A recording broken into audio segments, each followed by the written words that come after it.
اسم ندى الكامل طليقة أحمد الفيشاوي رجع يظهر لينا من جديد بعد ما أعلنت إنها دخلت علاقة حب جديدة من خلال ستوري الإنستجرام الخاص بيها. أثارت ندى الكامل في وقت سابق حالة من الجدل الواسع بسبب علاقتها مع عمر كمال، مرة بيأكدوا ارتباطهم ببعض ومرة تانية ينفوا.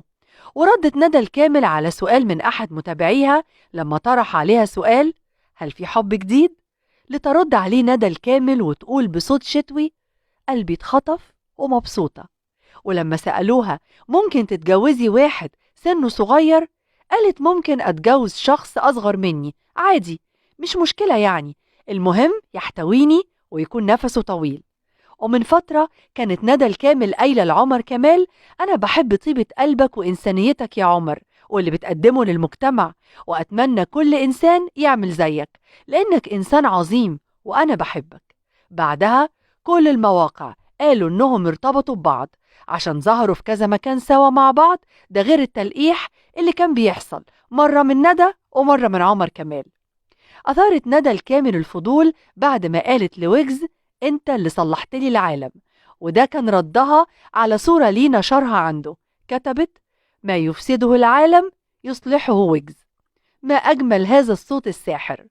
معذورة برضو، ده عليه واحدة سحرت لي ولا سحرتني توقع.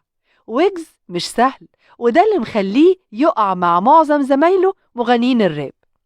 قالت ندى لمتابعيها لما سألوها: انت تقصدي ويجز؟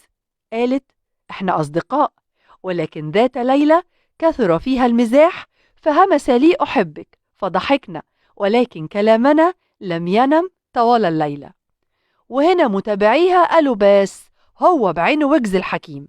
وسألوها: ايه أكتر أغنية بتسمعيها الفترة الأخيرة؟ قالت لهم: أغنية أميرة بتاعت ويجز. ومش بس كده، قالت: أنا بحب الإسكندرانية عشان نفسهم طويل ومش قصيرين كده وعندهم كاريزما. وهنا الجمهور ربط الكلام بعمر كمال على طول، وقالوا أكيد الجوازة دي اتبص فيها. ندى الكامل المعروفة عنها في الوسط قليل جدا، خصوصا إنها مش ممثلة ولا ليها علاقة بالفن، غير إنها كانت مرات الفيشاوي اللي على طول كان معاها في كل الاحتفالات واللقاءات الرسمية اللي بيروحها. ولكن بعد ما اتطلقوا أي واحد بيظهر معاها على طول بيطلع كلام إنهم مرتبطين ببعض وهيتجوزوا.